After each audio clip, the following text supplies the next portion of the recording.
CNN 24 এর সান্ধ্য সংবাদে আমি আলপনা আপনাদেরকে স্বাগত জানাচ্ছি। চলুন দেখে নেওয়া যাক আজকের গুরুত্বপূর্ণ সংবাদ শিরোনাম। শিলচরে পূর্বোত্তর প্রাদেশিক মারোয়ারি সম্মেলনের 17তম 2 দিনের প্রাদেশিক অধিবেশন অনুষ্ঠিত। বাংলাদেশের সংখ্যালঘু সুরক্ষায় শেষ পর্যন্ত গতকাল প্রস্তাব নিল আরএসএস। শালগঙ্গায় রাধারমণ গোস্বামীর স্মরণ উৎসব উপলক্ষে শোভাযাত্রা দীক্ষাদান অনুষ্ঠিত।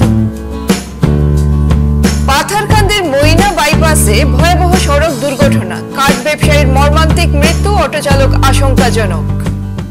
এবারে বিস্তারিত।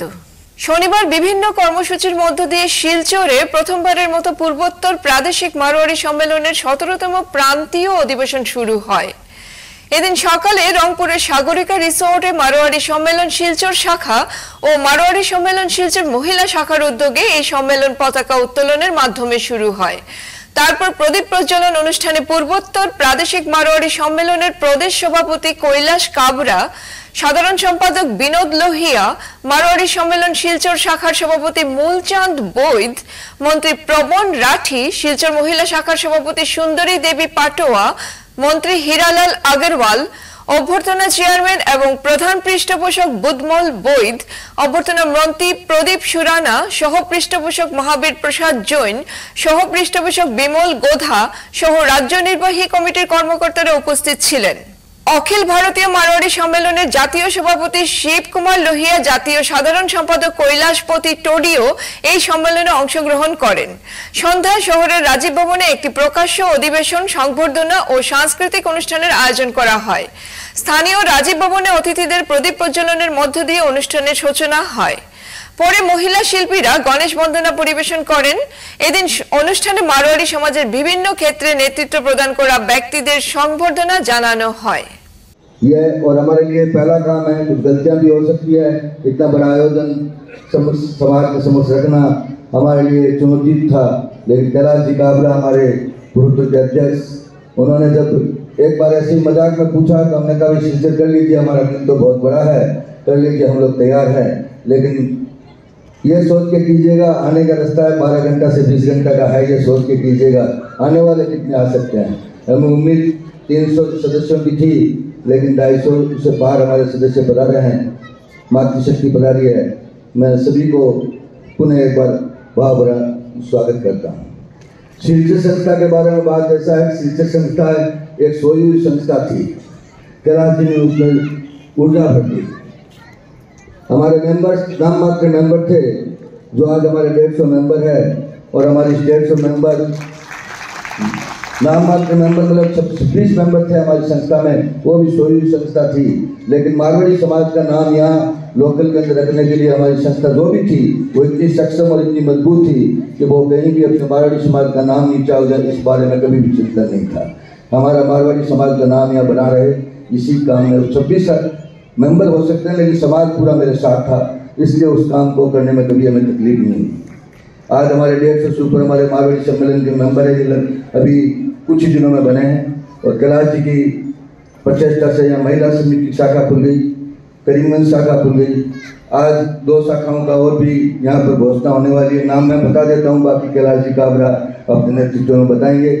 एक लखीपुर शाखा, जो आसपास के 4-5 गांव लखीपुर, पहलापुर, फूलरगढ़, जयपुर, ये सब जगह लेके एक शाखा बनाई गई है। एक बदरपुर शाखा, जो कलाइन, काठीगोड़ा और बदरपुर, ये 5 गांव। বাংলাদেশের সংখ্যালঘু সুরক্ষায় শেষ পর্যন্ত গতকাল প্রস্তাব নিল আরএসএস। বাংলাদেশের হিন্দুদের সুরক্ষা নিশ্চিত করতে প্রধানমন্ত্রী নরেন্দ্র মোদী সরকারকে পদক্ষেপ নিতে বলল সংঘ। দেখুন সবিশেষ। विश्व के अन्य देश और दुनिया के अंदर जो हिंदू समाज है, उन सब लोगों से हमने एक आह्वान भी किया है कि वहां के हिंदू समाज की डिग्निटी, वहां के हिंदू समाज की सुरक्षा, वहां की माइनॉरिटीज की डिग्निटी, सुरक्षा, इन सबको सुनिश्चित करने के लिए वो हर संभव प्रयास करें।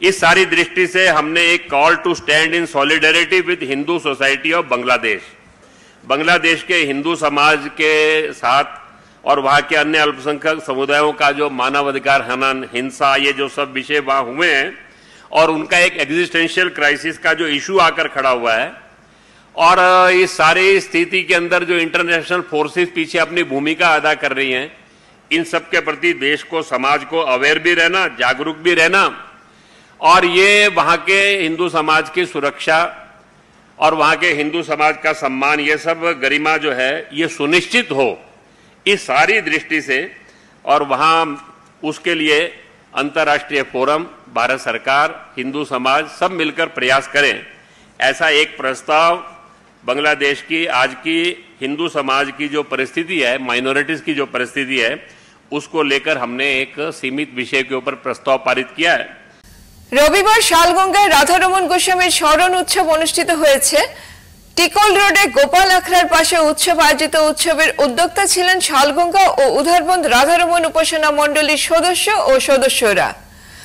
আয়োজকরা জানান, শিলচর বিকেল 4টায় শোভাযাত্রার মাধ্যমে শালগঙ্গা বিসর্জন ঘাট থেকে জল ভরা, বিকেল 5টায় মঙ্গল ঘট স্থাপন ও প্রভুর চিত্রপট স্থাপন, সন্ধ্যা 6টা থেকে রাত 8টার মধ্যে উপাসনার মাধ্যমে অধিবাস অনুষ্ঠিত হয়। রবিবার ভোর 5টায় মঙ্গলারতি, সকাল 6টা থেকে গুরুদেবের পূজা শুরু, এরপর পর্যায়ক্রমে লীলা কীর্তন, বাল্যভোগ, পুষ্পাঞ্জলি প্রদান ও দীক্ষাদান। দুপুর 12টায় মধ্যাহ্নকালীন ভোগ আরতি, বেলা 1টা থেকে বিকেল 4টা পর্যন্ত মহাপ্রসাদ বিতরণ, লীলা কীর্তন পরিবেশন করেন অনেকেই। উৎসবে দীক্ষাদান করেন প্রাণ কিশোর গোস্বামী।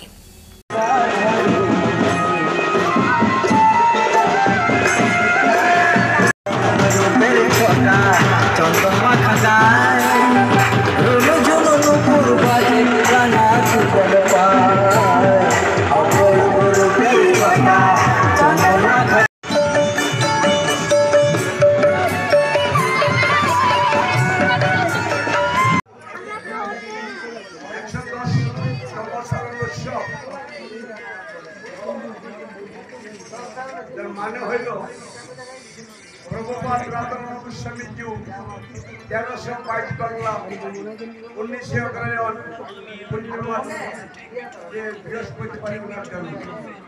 এই 50 বাংলা তিনি বাড়ি গ্রাম আসলেন। 57 বছর বয়সে তিনি দেহ রাখলেন 71-এর জন্য। দশই আষাঢ় শুক্রবার দেখতে দেখতে 55 বছর হয়ে গেল, কিন্তু প্রভু দেহ রাখে নাই। প্রভু সময় দিতে আছে, আমার থেকে নাম বলো, নাম থেকে ভক্ত বলো, ভক্ত থেকে প্রসাদ বলো। রাধারমণ তিনি বৈষ্ণব চেরামণি, আর ইয়ে ফলের করে আমরা তারে ডাকলে আমার মন সিরাদার হল।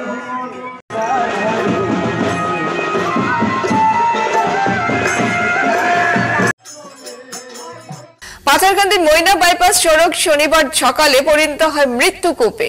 নিয়ন্ত্রণ হারানো একটি অটোরিকশার সঙ্গে মুখোমুখি সংঘর্ষে প্রাণ হারান এক কাঠ ব্যবসায়ী, গুরুতর আহত হন অটো চালক। দুর্ঘটনার খবর ছড়িয়ে পড়তে এলাকায় নেমে আসে শোকের ছায়া। জানা গেছে, শনিবার সকাল 8:30টার দিকে পাথারকান্দি থানাধীন মধুরবন্দের বাসিন্দা তথা কাঠ ব্যবসায়ী 50 বছর বয়সী ফয়জুল হক বিশেষ কাজে নিজ বাইকে বারোই গ্রামের উদ্দেশ্যে রওনা হন। পথে বিপরীত দিক থেকে আসা একটি অটোরিকশা নিয়ন্ত্রণ হারিয়ে পাশের একটি লরিতে ধাক্কা লেগে বাইকের উপরে দুমড়ে পড়ে। এতে বাইক ও অটোর সংঘর্ষে দুই চালকই গুরুতর আহত হয়ে রক্তাক্ত অবস্থায় সড়কে ছিটকে পড়েন। স্থানীয়রা দ্রুত আহতদের উদ্ধার করেন, তবে মাথায় অতিরিক্ত রক্তক্ষরণের কারণে ঘটনাস্থলে মৃত্যু হয় ফয়জুল হকের। আহত অটো চালককে গুরুতর অবস্থায় শ্রীভূমি সদর হাসপাতালে পাঠানো হয়েছে। খবর পেয়ে বারোই গ্রাম পুলিশ ঘটনাস্থলে পৌঁছে মৃতদেহ উদ্ধার করে ময়না তদন্তের জন্য পাঠিয়েছে এবং দুর্ঘটনার তদন্ত শুরু করেছে। মৃত ফয়জুল হক স্ত্রী, এক পুত্র, এক কন্যাকে রেখে গেছেন। তার অকাল প্রয়াণে এলাকায় নেমে এসেছে শোকের ছায়া।